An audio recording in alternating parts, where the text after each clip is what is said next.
The strongest man in Israel could tear a lion apart with his bare hands. But he could not tear desire out of his own heart. That is the paradox at the center of Samson's life. Before he ever lifts a gate, before he ever burns a field, before he ever stands blind inside a Philistine temple with both hands pressed against the pillars, his story is already carrying a question the book of Judges refuses to answer too quickly. What kind of deliverer is chosen before birth, filled with the Spirit of God, and yet repeatedly undone by the appetites he refuses to master? The stakes are not only personal. Samson's failure is Israel's failure compressed into one body. He is powerful, chosen, set apart, almost impossible to control. So is the nation around him. And the revelation hidden inside his story is not that strength can be dangerous. Most people already know that. The deeper revelation is this: a man can be gifted by God and still be governed by himself. This is that story. The story of Samson belongs to one of the darkest sentences in the Old Testament. In those days, there was no king in Israel. Everyone did what was right in his own eyes. That line appears near the end of the book of Judges, but it explains everything that happens before it. Judges is not a book about heroes rising in a clean moral age. It is a book about a people slowly coming apart after entering the land God promised to Abraham, Isaac, and Jacob. The conquest under Joshua is over. The great leader is gone. The tribes are settled, but not fully obedient. The land has been given, but not fully cleansed. The covenant has been made, but not deeply remembered. Israel is free from Egypt, but Israel is not free from itself. The period of the Judges likely belongs to the early Iron Age, somewhere between roughly 1200 BC and 1050 BC. Before the rise of Saul and David, it is a fractured world of tribes rather than monarchy, local conflicts rather than centralized armies, village elders rather than royal courts. Israel has no permanent capital, no palace, no king, and often no visible unity except in moments of crisis. The book moves in a cycle that becomes almost painful in its repetition. Israel turns away from the Lord. Oppression follows. The people cry out. God raises a deliverer. Peace comes for a time. Then the pattern begins again. But the cycle does not stay level.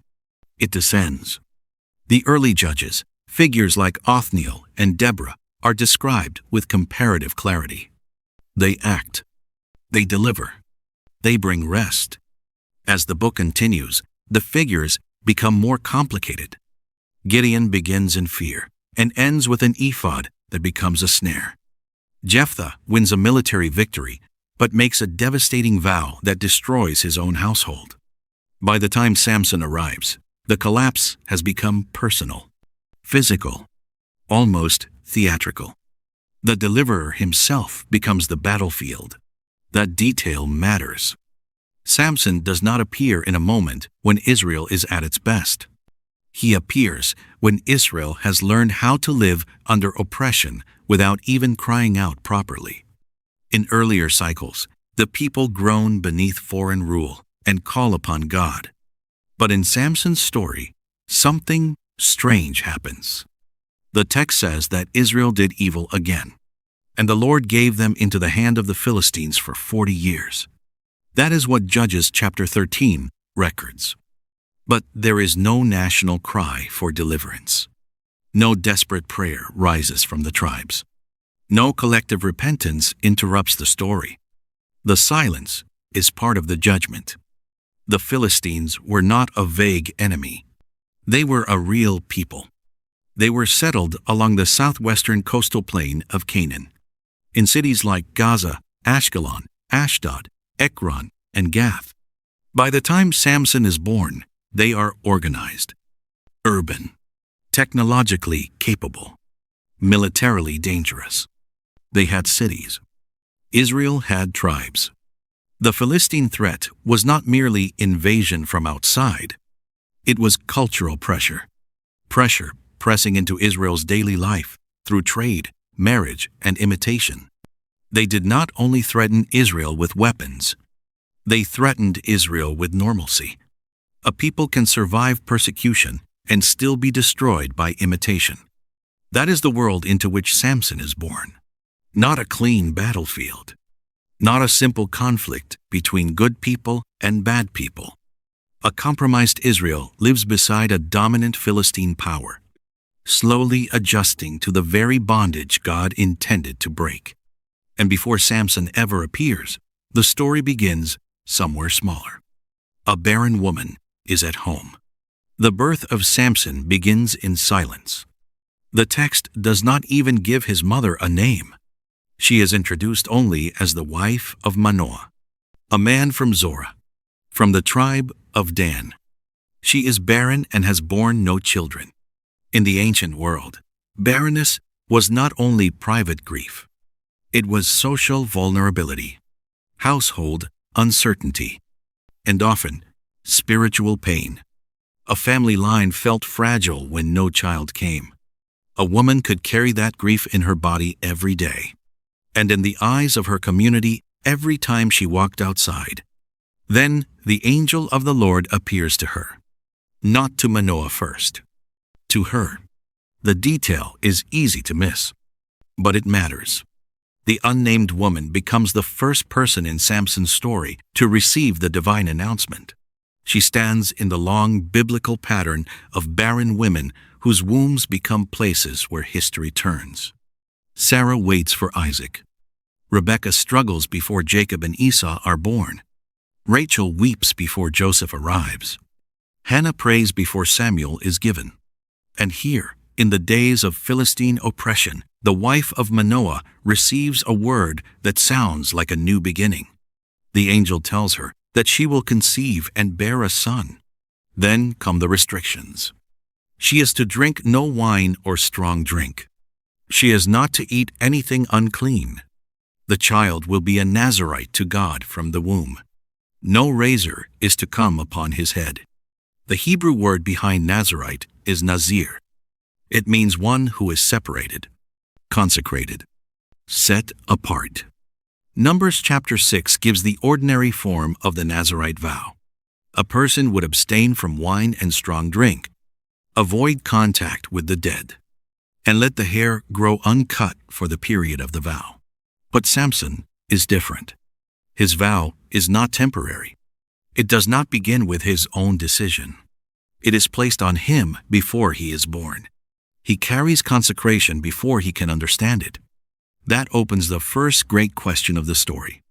What happens when a person is set apart by God, but grows up treating holiness as if it were only a symbol? Samson has the signs of consecration on his body.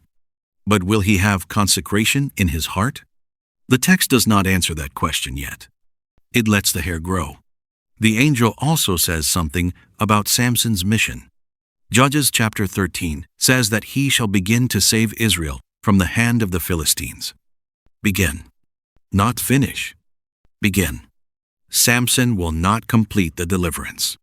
He will start something another generation will carry forward. The Philistines will still be present after Samson dies. They will still threaten Israel in the days of Samuel. Goliath of Gath will still stand in the valley of Elah during the reign of Saul. David will still have to face the giant. Samson begins what David will later confront. That one word changes the whole reading. Samson is not the final answer to Israel's problem. He is a sign that God has not abandoned a people who have almost stopped asking to be rescued. His life is a spark, not the sunrise. When Manoah hears what happened, he prays that the man of God might return and teach them what to do with the child. There is tenderness in that prayer. He does not ask first for proof, or wealth, or status. He asks for instruction. The angel returns. Again to the woman. She runs to get her husband. Manoah asks about the child's manner of life and mission. The angel repeats the instructions already given to her. Then Manoah asks the angel's name. The response is one of the most mysterious lines in the chapter. Why do you ask my name, seeing it is wonderful? The Hebrew word there is connected to pele. It means wonderful, extraordinary, beyond ordinary understanding. It belongs to the world of language that later surrounds divine acts too great for human comprehension. Manoah does not yet realize who has been speaking with them. The offering reveals it. Manoah prepares a young goat and a grain offering. The flame rises from the altar toward heaven, and the angel of the Lord ascends in the flame. Manoah and his wife fall with their faces to the ground. Manoah finally understands enough to be afraid. He says, "We shall surely die, for we have seen God." But his wife sees more clearly. If the Lord intended to kill them, she reasons, he would not have accepted the offering, and he would not have announced the son. The unnamed woman has better theology than the named man. That is another detail most people miss. Samson's story begins with a woman who understands God's mercy more clearly than her husband does. The child who will one day be famous for strength is born into the care of a mother whose quiet discernment keeps fear from misreading grace. Then the child is born. They name him Samson. In Hebrew, Shimshon is related to Shemesh, meaning sun. The name likely carries the sense of sunlight, or little sun. It is a bright name for a dark time. The text says, "The boy grows, and the Lord blesses him." Then the Spirit of the Lord begins to stir him in the camp of Dan, between Zorah and Eshtaol. Something has begun. But the stirring of the Spirit does not mean the formation of wisdom. Samson grows up with a visible sign on his body. His hair is uncut. Every strand is a reminder that his life does not belong to ordinary categories. Before he chose anything, he was chosen. Before he could speak, his future had been spoken over him. Before he could lift a weapon, he had been marked as a man through whom God would begin to confront the Philistines. But calling is not the same as character. That is one of the hardest truths in Samson's story. The Spirit of God can empower a person for a task, while the deeper habits of the soul remain dangerously unformed. Samson is not presented as a man carefully shaped by prayer, restraint, and covenant obedience. He is presented as a man of appetite. He sees. He wants. He moves. He demands. The first adult scene of his life begins with his eyes. Samson goes down to Timnah, a Philistine town. The phrase "goes down" is geographically accurate. He is descending from the hill country toward the lower Philistine region. But it is also spiritually suggestive. Samson is moving toward the very people he has been born to resist. There he sees a Philistine woman. He returns to his parents and says, "I saw one of the daughters of the Philistines at Timnah. Now get her for me as my wife." The sentence is revealing. He does not say he has sought the Lord. He does not speak of covenant faithfulness. He does not ask whether this union will strengthen Israel's identity or weaken it. He simply says he saw her, and he wants her. His parents protest. "Is there no woman among your relatives or among all our people that you must take a wife from the uncircumcised Philistines?" Their concern is not ethnic arrogance. It is covenant identity. Israel was warned again and again that marriage into the surrounding peoples could become a doorway into worshiping their gods. The issue is not romance. It is allegiance. Samson answers with one of the most chillingly simple lines in the narrative. "Get her for me, for she is right in my eyes." Right in my eyes. That phrase echoes the moral diagnosis of the entire book. Everyone did what was right in his own eyes. Samson, the deliverer, sounds like the age he is supposed to confront. The disease of Israel is speaking through the mouth of its strong man. Then the text adds a sentence that complicates everything. Judges chapter 14 says, "His father and mother did not know that this was from the Lord, for the Lord was seeking an opportunity against the Philistines." This does not mean Samson's desire is pure. It means God is sovereign enough to use even Samson's disorder as the occasion for conflict with Israel's oppressors. That opens the next great question. How can God work through a man without endorsing the man? How can divine purpose move through morally compromised choices without becoming responsible for the compromise itself? Judges does not answer by giving a tidy formula. It gives Samson. On the way to Timnah, a young lion comes roaring toward him near the vineyards. Vineyards are already a warning sign for a Nazirite. His life is supposed to be marked by distance from wine and grape products. The setting itself seems to lean toward danger. But the Spirit of the Lord rushes upon Samson, and he tears the lion apart as one tears a young goat. No weapon, no audience, no trophy, only strength. Yet Samson does not tell his father or mother what he has done. Later, he returns and sees the lion's carcass. Bees have made honey inside the dead body. Samson scrapes the honey into his hands and eats it as he walks. He brings some to his parents, and they eat too. But he does not tell them it came from the carcass of the lion. This detail is not random. A Nazirite was to avoid contact with the dead. The lion's carcass is not human. And interpreters debate how directly Numbers chapter 6 applies to animal remains in this case. But the symbolism is unmistakable. Samson is reaching into death to satisfy appetite. He eats sweetness from a place of corruption, and he shares it with others without telling them where it came from. That is Samson in miniature. He has real strength from God, but he keeps drawing sweetness from dangerous places. He is able to kill the lion, but he is not able to question why he is back near the carcass. He can defeat what attacks him from outside. He cannot resist what attracts him from within. The wedding feast begins. The Hebrew term used can indicate a drinking feast. Another shadow over the Nazirite's calling. Samson poses a riddle to 30 Philistine companions. Out of the eater came something to eat. Out of the strong came something sweet. It is clever. It is also private sin turned into public entertainment. The Philistines cannot solve it. So they pressure Samson's wife. They threaten to burn her and her father's house if she does not extract the answer. She weeps before Samson for 7 days. She accuses him of not loving her. Eventually, he tells her. She tells them. They answer the riddle. Samson knows immediately what has happened. His response becomes violent. He goes down to Ashkelon. He strikes down 30 men. He takes their garments, and he pays the wager. Then he leaves in anger. His wife is given to his companion.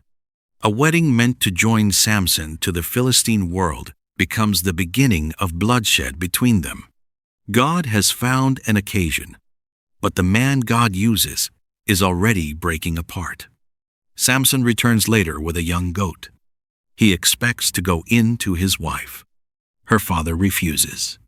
She has been given to another man.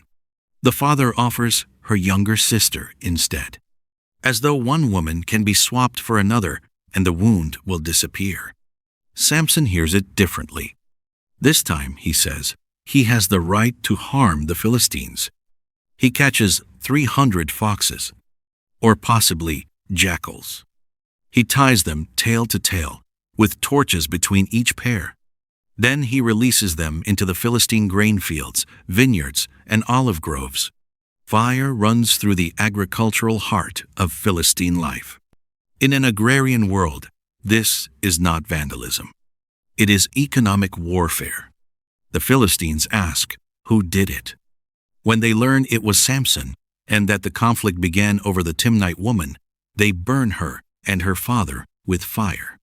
The same threat they once made to force her betrayal becomes the method of her death. Samson retaliates again. He strikes them down with what the text calls a great blow. Violence answers violence. Then Samson goes to the cleft of the rock of Etam. The phrase suggests a stronghold, a rocky place of hiding. The Philistines come up and camp in Judah. That detail is important because it reveals how far Israel has sunk. The Philistines do not merely pursue Samson. They pressure Judah, one of Israel's strongest tribes. And Judah does not rise to defend Samson as a deliverer. Judah comes to arrest him. 3,000 men of Judah go down to the cleft of Etam and say something almost unbearable. Do you not know that the Philistines are rulers over us? What then is this that you have done to us? They are not offended that the Philistines rule them. They are offended that Samson disturbed the arrangement. This may be the saddest moment in the early part of his story. Israel has grown comfortable enough under oppression that deliverance feels like trouble. Samson may be reckless, but Judah's response reveals a deeper sickness. They would rather bind the man who frightens their masters than risk becoming free. Oppression can become familiar. Samson allows them to tie him with 2 new ropes. He asks only that they not kill him themselves. They hand him over to the Philistines. As he comes to Lehi, the Philistines shout as they meet him. Then the Spirit of the Lord rushes upon him. The ropes on his arms become like flax burned with fire. His bonds melt away. He sees a fresh jawbone of a donkey. The detail is physical and strange. A jawbone, still fresh, perhaps not yet brittle, lying nearby in the dust. Samson takes it and strikes down 1,000 men. When the slaughter ends, he turns the moment into poetry. With the jawbone of a donkey, heaps upon heaps. With the jawbone of a donkey, I have struck down 1,000 men. It is a victory song. But it is not exactly praise. The focus is Samson, his hand, his weapon, his triumph. The Lord is not named in the poem. The Spirit empowered him. But Samson narrates the victory as though he owns it. Then thirst does what armies could not do. After killing 1,000 men, Samson is desperate for water. He cries out to the Lord. And for a moment, the mask drops. You have granted this great salvation by the hand of your servant, he says. And shall I now die of thirst and fall into the hands of the uncircumcised? It is one of the few moments where Samson directly acknowledges God. Even here, the prayer is mixed. It contains gratitude and complaint, faith and fear, humility and self-concern. It sounds like Samson because it sounds like a divided heart. God answers anyway. He splits open the hollow place at Lehi, and water comes out. Samson drinks. His spirit returns, and he revives. The place is named En-Hakkore, the spring of the caller, because Samson called and God answered. That name matters more than Samson's poem. The real memorial is not the jawbone. It is the spring. Not the weapon in Samson's hand, but the mercy of God to a thirsty man who still does not fully understand the source of his life. The text then says, Samson judged Israel in the days of the Philistines for 20 years. 20 years. A long stretch is compressed into one sentence. We are not told about reforms he led, laws he taught, altars he repaired, or tribes he united. We are told he judged. We are told the Philistines remained. We are told enough to know that Samson's mission continues. But something in him remains unresolved. The strong man is still thirsty, and the deepest thirst is not in his throat. Samson goes to Gaza. The movement is ominous. Gaza is one of the 5 major Philistine cities, a fortified urban center near the coast, associated with power, trade, and pagan worship. Samson is not drifting accidentally into a border village. He is walking into enemy territory, and the reason given is not military strategy. He sees a prostitute and goes into her. Again, the pattern begins with sight. He sees. He wants. He acts. The calling of God on his life does not automatically interrupt the appetite ruling his body. The men of Gaza learn he is there and surround the place. They wait at the city gate through the night. They plan to kill him at dawn. In an ancient city, the gate was more than an entrance. It was the place of security, authority, commerce, judgment, and public life. To control the gate was to control access to the city itself. Samson rises at midnight. He takes hold of the doors of the city gate and the two posts. He pulls them up, bar and all. He puts them on his shoulders, and he carries them to the top of the hill facing Hebron. The distance is debated, and the exact hill is uncertain. But the image does not need help. Samson humiliates Gaza by removing its symbol of security and carrying it away like a trophy. The man is terrifying. A city traps him, and he leaves with a gate. But the deeper irony is almost too sharp. Samson can carry the gates of Gaza on his shoulders, but he cannot govern the gates of his own desire. He can remove the entrance of a Philistine stronghold, but he cannot close the door inside himself, the door through which destruction keeps entering. This question now returns with force. What is the real source of Samson's strength? It cannot simply be muscle. The feats are beyond ordinary human ability. It cannot merely be hair as a magical object. Earlier, the Spirit of the Lord rushes upon him before the final secret is ever revealed. It cannot be moral purity. Samson is repeatedly impure in action. The story is pressing us toward an answer that will not fully land until the worst sentence in his life appears. For now, Samson keeps escaping consequences. That is a dangerous mercy. There are seasons when a person mistakes delayed consequence for divine approval. Samson has sinned and survived. He has crossed lines and still found strength in his limbs. He has broken patterns of wisdom and still walked away carrying trophies. Nothing has stopped him yet, and that becomes part of the danger. Every escape trains him to believe the next one will come too. Then comes Delilah. The valley of Sorek lies between the Israelite hill country and the Philistine plain.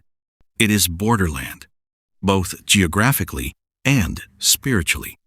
Samson loves a woman there whose name is Delilah. The text does not explicitly call her Philistine, but the Philistine lords clearly have access to her and confidence in her cooperation. Her name may be related to the idea of night or delicacy, though the meaning is debated. In the narrative, she becomes the night into which Samson walks willingly. The lords of the Philistines come to her with silver. Each offers 1,100 pieces. Since there are 5 major Philistine lords, the total would be 5,500 pieces of silver, an enormous sum. This is not an impulsive bribe. It is a coordinated political operation. The Philistines have learned that Samson cannot easily be defeated by force. So, they seek another route. They will not attack his body first. They will attack his intimacy. Delilah's assignment is specific. Find out where his great strength lies, and how he may be bound and humbled. That word humbled carries humiliation, affliction, domination. They do not merely want him dead. They want him reduced. They want the terror of Israel turned into a spectacle of Philistine superiority. The battlefield moves indoors. And Samson, who has survived lions, armies, ropes, and gates, lies down beside the person paid to destroy him. Delilah asks directly, "Please tell me where your great strength lies, and how you might be bound so that someone could subdue you." There is no subtlety in the request. She tells him what she wants. Samson answers with a lie. If he is bound with 7 fresh bowstrings that have not been dried, he will become weak like any other man. The Philistine lords bring the bowstrings. She binds him. Men wait in ambush. She cries, "The Philistines are upon you, Samson." He snaps the bowstrings like a thread touching fire. The scene repeats. New ropes. Another lie. Another ambush. Then comes the weaving of the 7 locks of his hair into a loom. Closer. More dangerous. The secret is approaching the symbol. Samson is no longer merely inventing random answers. He is circling the truth, playing with the edge of consecration as if it were a toy. That is often how collapse happens. Not all at once. Closer each time. Delilah presses him daily with her words. She urges him until his soul is vexed to death. The phrase is heavy. Samson, who could endure battle, cannot endure emotional pressure. He can stand before Philistines with weapons, but not before a woman with persistence. At last the text says he tells her all his heart. All his heart. That is the phrase the story has been waiting for. Samson has given women answers before. He gave the Timnite woman the answer to the riddle. But here, he gives Delilah his heart. The secret is not simply information about hair. It is the surrender of the inner place he should have guarded. He tells her that no razor has ever come upon his head, because he has been a Nazirite to God from his mother's womb. If his head is shaved, his strength will leave him, and he will become weak like any other man. At one level, he knows. He knows the sign. He knows the vow. He knows the story of his own birth. He knows that something about his life has been marked off for God since before he could remember. But knowledge has not become reverence. He speaks of consecration while lying in the lap of betrayal. Delilah sees that he has told her all his heart. She sends for the Philistine lords. They bring the silver. Samson sleeps on her knees. A man shaves off the 7 locks of his head. The symbol falls quietly. No battle. No thunder. No dramatic speech. Just hair on the floor. And a sleeping man who does not know that the mercy he has presumed upon is lifting. Then comes the sentence. But he did not know that the Lord had left him. Few lines in Scripture are more devastating. Samson wakes and says, "I will go out as at other times and shake myself free." He expects the old pattern. The ambush. The surge. The escape. The victory. He assumes strength will answer when he calls. But the Lord has left him. This is where the question closes. The source of Samson's strength was never hair as magic. It was never muscle as biology. It was the presence and empowering of the Lord. A presence attached to a consecration Samson had treated carelessly for years. The hair mattered because it was the visible sign of a deeper reality.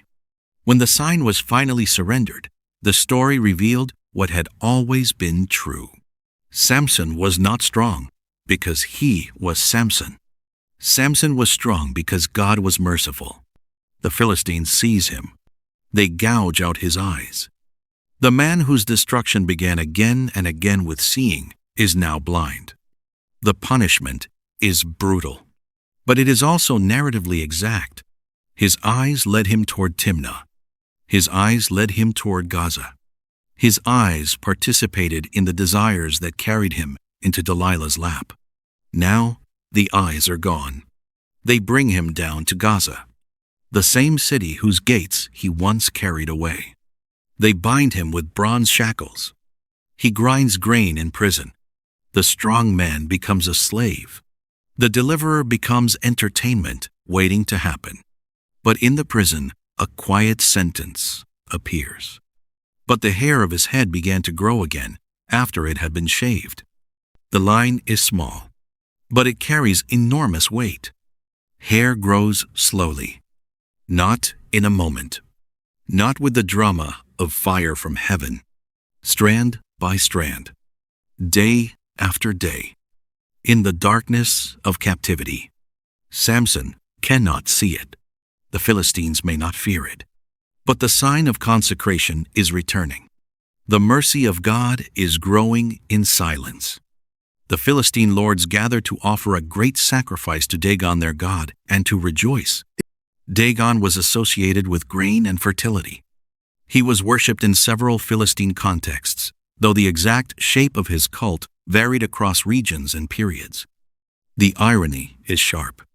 Samson has been grinding grain in prison, and now he is brought into the temple of a god connected with grain. The Philistines see theological meaning in his capture. They say, "Our God has given Samson, our enemy, into our hand." They are not merely celebrating a military victory. They are interpreting it religiously. This is why Samson's fall matters beyond his personal failure. When the chosen deliverer collapses, the enemies of Israel read it as the triumph of their God over the Lord. Samson's private sins have public theological consequences. His bondage becomes propaganda. His blindness becomes liturgy. His humiliation becomes a hymn to Dagon. The temple is full. Men and women are there. The lords of the Philistines are there. About 3,000 people are on the roof watching Samson perform. The architecture likely involved a large hall supported by central pillars with an upper level or roof where spectators could gather. Samson is brought out to entertain them. This is the lowest point. The man once feared by cities is now a spectacle in one. He asks the young man who holds him by the hand to let him feel the pillars on which the house rests. The detail of the young guide is heartbreaking. Samson, who once moved with violent independence, must now be led by someone else. His strength had made him seem untouchable. His blindness has made him dependent. Then he prays. It is only the second prayer of Samson recorded in the narrative. And it is not clean of complexity. O Lord God, please remember me. Please strengthen me only this once, O God, that I may be avenged on the Philistines for my 2 eyes. He asks for revenge. That cannot be ignored. Samson is still Samson. His motives are still mixed. He is not transformed into a spotless saint in the final scene, but he does something here he often failed to do in his strongest days. He acknowledges that strength must be given. He asks. He knows he does not possess it in himself. Blind Samson sees that much. The prayer is desperate, direct, stripped down. No riddle, no boast, no poem about heaps upon heaps. Just a blind man between pillars, asking God for one final act of strength. Then Samson places his hands on the 2 middle pillars on which the house rests. One with his right hand, the other with his left. He says, "Let me die with the Philistines." He bows with all his strength. The house falls. The lords die. The people die. Samson dies with them. Judges chapter 16 says that the dead whom he killed at his death were more than those whom he had killed during his life. That sentence is both victory and tragedy. Samson finally does in death what he never fully did in life. He gives himself completely to the conflict for which he was born. Yet the cost is his own life. And the road to that moment is paved with wasted strength, broken vows, and years of self-rule. He is a deliverer, but not the deliverer Israel ultimately needs. His family comes down. They take his body.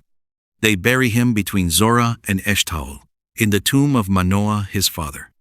The story ends where it began, in the territory of Dan, near the place where the Spirit first stirred him.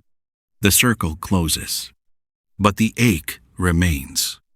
The detail most people miss is that Samson does not rescue Israel from the Philistines the way earlier judges rescued Israel from their enemies. Othniel delivers. Ehud delivers. Deborah and Barak deliver. Gideon delivers, however complicated his aftermath becomes. Samson begins. That is the word given before his birth. He shall begin to save Israel from the hand of the Philistines. His life is not the completion of deliverance. It is the beginning of a conflict that will stretch through Samuel, Saul, and David. That matters because Samson's incompleteness is part of the message. He embodies the entire problem of Judges.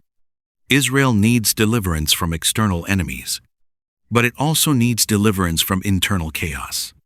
The Philistines are real, dangerous, oppressive. But Samson shows that Israel's deepest crisis is not only Philistine power. It is covenant disorder. The strong man mirrors the nation, chosen, gifted, blessed, set apart, and yet drawn again and again toward what weakens him. The book of Judges is not asking the reader merely to admire Samson's feats.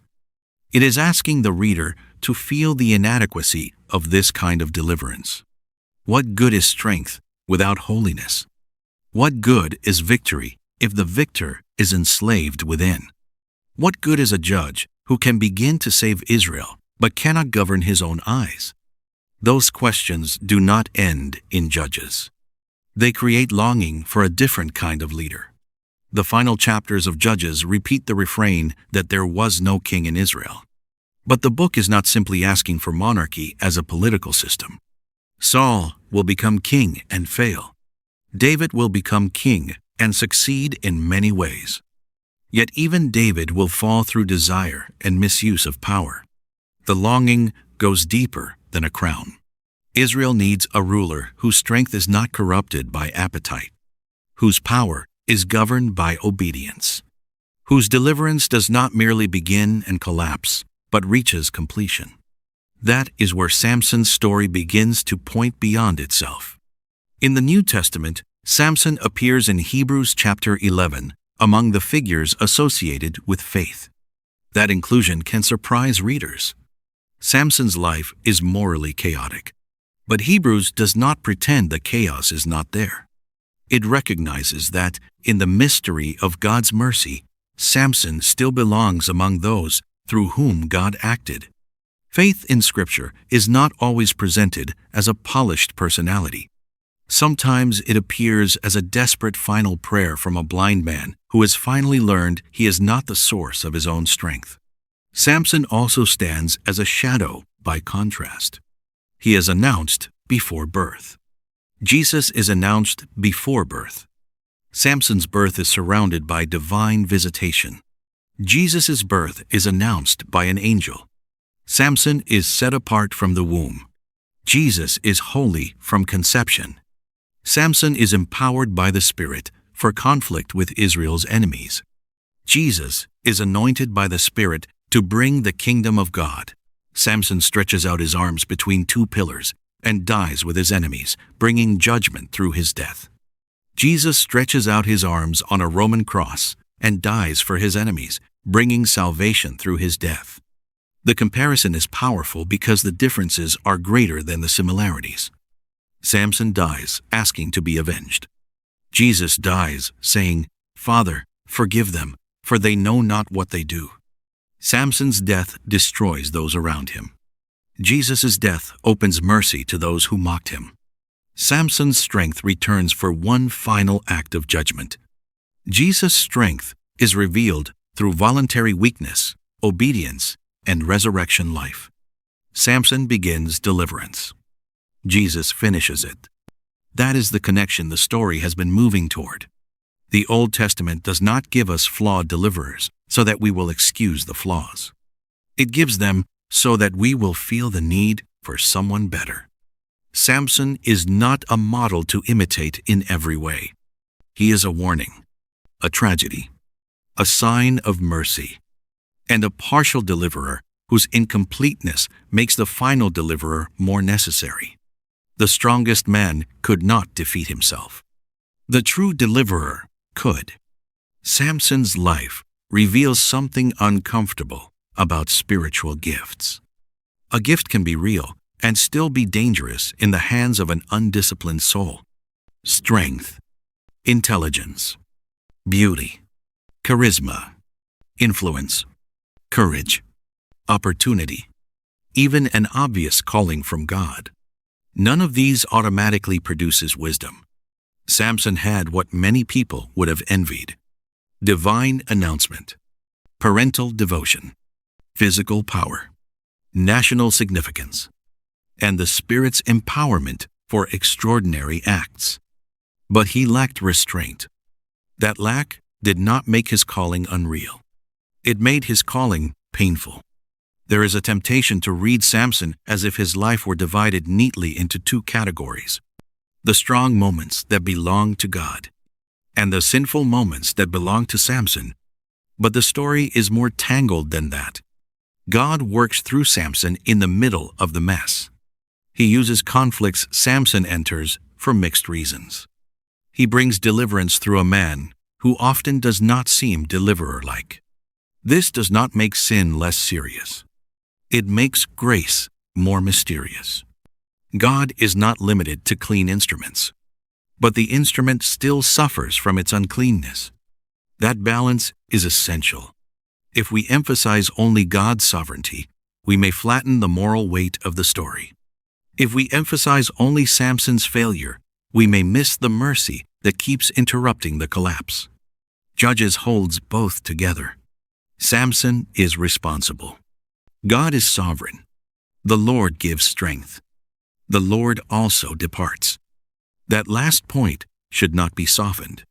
There are moments when the most frightening judgment is not immediate death, but being allowed to continue without the presence one has presumed upon.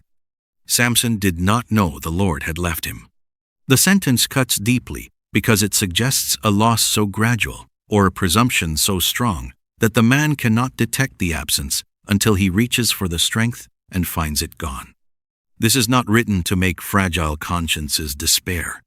It is written to wake sleeping ones. The hair growing again in prison is equally important. God's departure from Samson's strength was not the end of God's mercy toward Samson's life. The prison became the place where illusions died. The grinding mill became the place where the strong man learned weakness. The darkness became the place where he finally prayed without boasting. There is mercy severe enough to blind a man to save him from a worse blindness. That does not make the suffering easy. It does not erase the consequences. Samson does not get his eyes back. He does not return to a normal life. His final prayer is answered. But it is answered through death. Restoration in Scripture is not always a return to everything we lost. Sometimes it is the recovery of truth before the end. Samson's story matters because it refuses simple categories. He is not merely a hero. He is not merely a failure. He is a chosen man who wasted much, accomplished something real, suffered consequences, prayed at the end, and was still remembered in the story of faith. That is a difficult kind of hope, but it is hope. There are people who understand Samson more than they wish they did, not because they have torn lions apart, not because they have carried city gates on their shoulders, but because they know what it is to be strong in one area and dangerously weak in another, competent in public, divided in private, gifted enough to hide the fractures underneath. That is one of the quiet terrors of Samson's life. For a long time, his strength still works. The ropes break. The enemies fall. The gates come loose. The stories spread. People fear him. The legend grows. And because the gift still operates, the soul can avoid the harder question: what is happening to me when no one is watching? What am I becoming while still appearing strong? What have I mistaken for permission, simply because consequence has not arrived yet? Samson's story gives language to that tension without turning it into a sermon. It simply shows the man, the appetite, the calling, the mercy, the presumption, the collapse, the prayer, and perhaps the most human part of the story, is that Samson does not finally meet God as the triumphant strongman everyone feared. He meets him blind, dependent, humiliated, and aware that strength must be requested, not assumed. His last act is not clean in every motive, but it is honest in one essential way. He knows he needs God. For some people, that is where real prayer begins.